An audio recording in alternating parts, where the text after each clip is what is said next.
Bienvenidos, you dirty Animal Crossing Rule 34 artists. Did you ever look at your character in crippling debt and wonder, wouldn't they look absolutely dashing in a uniform? Wouldn't running off into the armed services be a valid alternative to living off my crippling debt to Tom Nook and guilt trip my community into supporting me instead? Better yet, wouldn't the service also be a convenient outlet for unleashing some pent-up hatred towards my neighbors that could be patriotically diverted towards towns by unleashing several kilotons of freedom? Or, sorry, I can't actually use the word freedom in this video because I didn't buy the well-received America DLC. Because we're being hosted by our dental hygienist brothers across the pond, I am legally obligated to delete all instances of the word freedom and instead use liberty. Now that that's out of the way, let's get liberating. Bomber Crew is a game I mostly recommend. I say mostly because I am also legally required to advise that a certain group of people that they should avoid this game like their life depends on it. Because it does. I mean anyone who has been prescribed any of the following medications. Think your job is tough? Going through relationship trouble or your car just broke down? Man up and walk it off, son. I just had to deal with.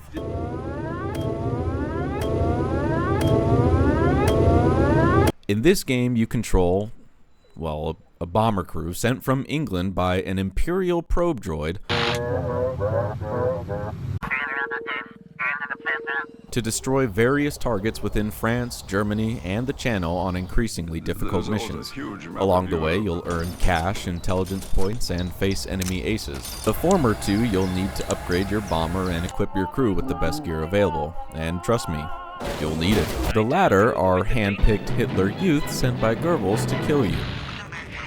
Well, that's actually incorrect. I've never been killed by an ace. Their actual mission seems to be just to appear, talk mad shit like we're on a basketball court, soak up all of your abilities until they are close to death, and then head to the milk store like my father did and act like you're the weak one. Afterwards, you'll end up just feeling like a brothel whore, all spent, full of leaking holes, and wondering when the next time you'll see the only customer that you know by name again. I hate you, Bruno. After surviving and making it to the objective, you'll need to dump your load and face another trial. Indeed, testing your cardiac health thus far was not enough. Runner Duck would also like to establish your mental health history with the following question. Would you like to indulge in your, gambling addiction? A very particular set of Yeah, so recon photos are totally optional side objectives that'll get you extra cash and intel points for next time. But damn, wouldn't getting that ammo feed on my tail turret help so much more? These decisions are ultimately up to you with no penalty whatsoever for opting out, but please remember before you do that 95% of all gamblers opt out right before they're about to win big. I mostly love this game. It almost ranks as one of my favorites ever, genuinely. First of all, there's nothing really else out there like it. The art style and graphics make it more digestible than B-17, U-boat, or Barotrauma, and the sound design is... Oh, chef's kiss?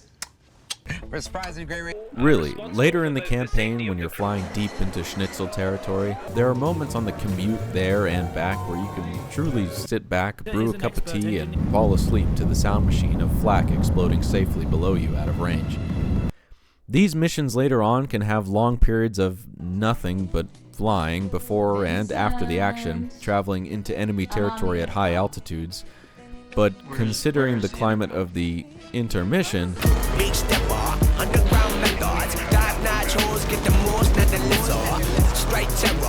it's actually a welcome change.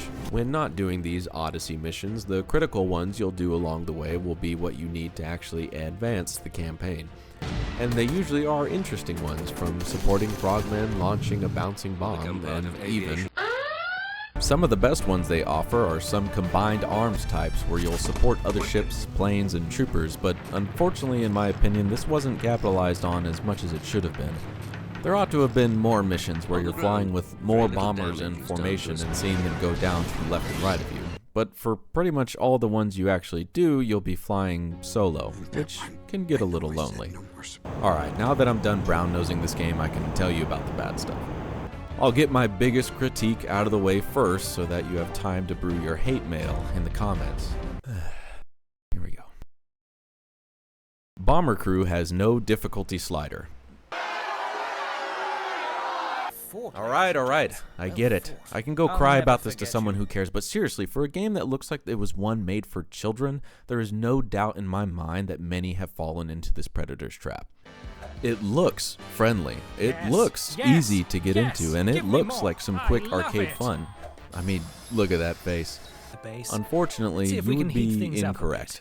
This game is hard, make no mistake, which is good and bad. It's good because I like hard things, but it's bad because there's no way to change it to make it easier.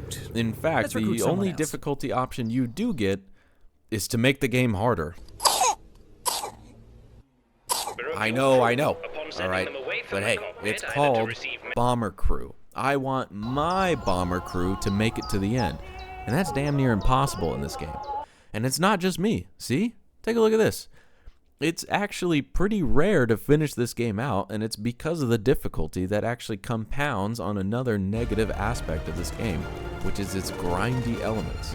You see, when you're dead, you're dead. If your crew and plane don't come back, they don't come back.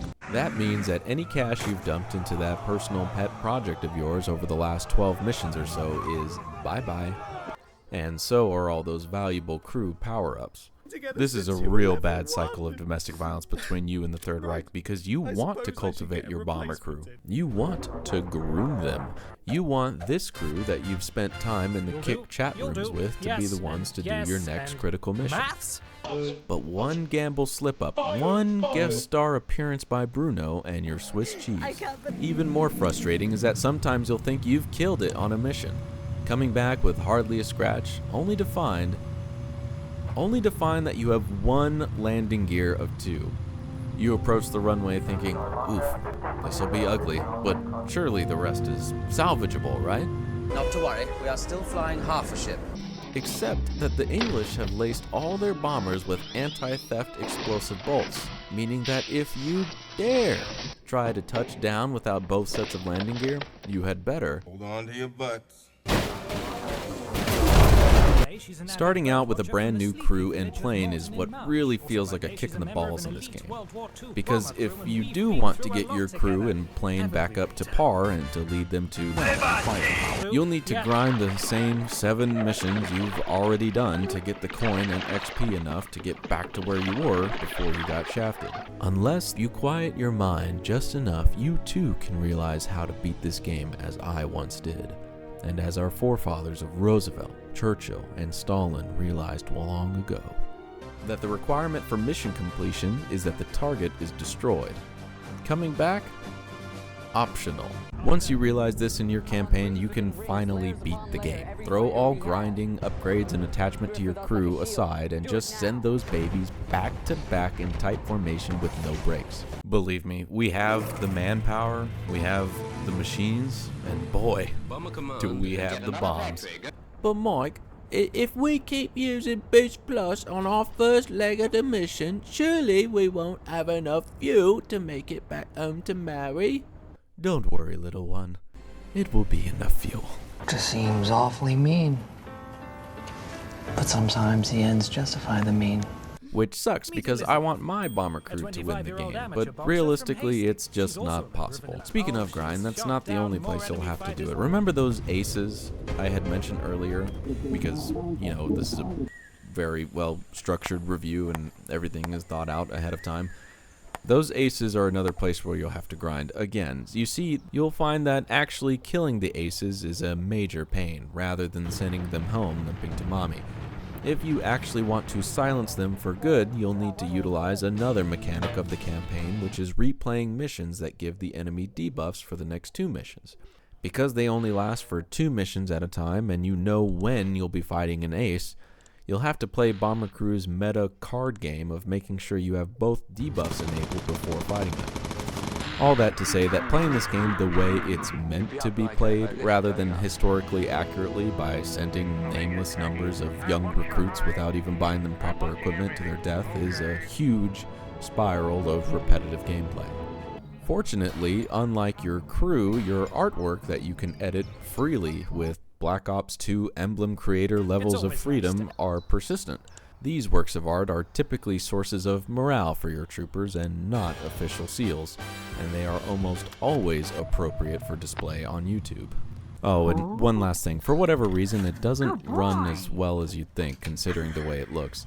For being verified on Steam Deck, it regularly drops down to about 30 FPS when zooming in to tag targets. What do you think this is, 1785? And on the desktop, it has the same stuttering issues.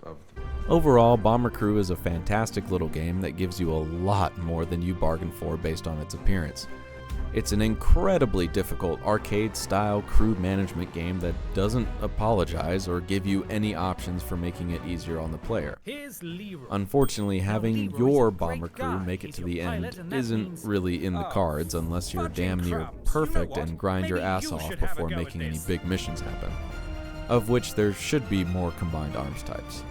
It doesn't run as well as it should. Your plane breaks up if you lose one landing gear and nothing else, and 9 out of 10 primary care providers can't recommend that you play it at all. But after all that, the sound design, mission types, graphics, art style, and most especially the gameplay kept me coming back to this frustrating little game where I couldn't be happy with myself until I'd beaten the whole thing.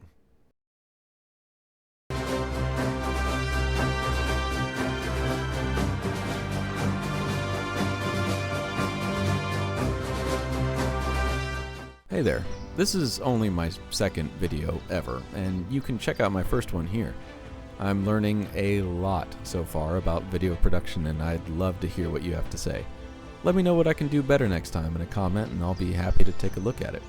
I hope you enjoyed my take on Bomber Crew and that you'll stick around for any future videos. Have a good time, and please, be safe.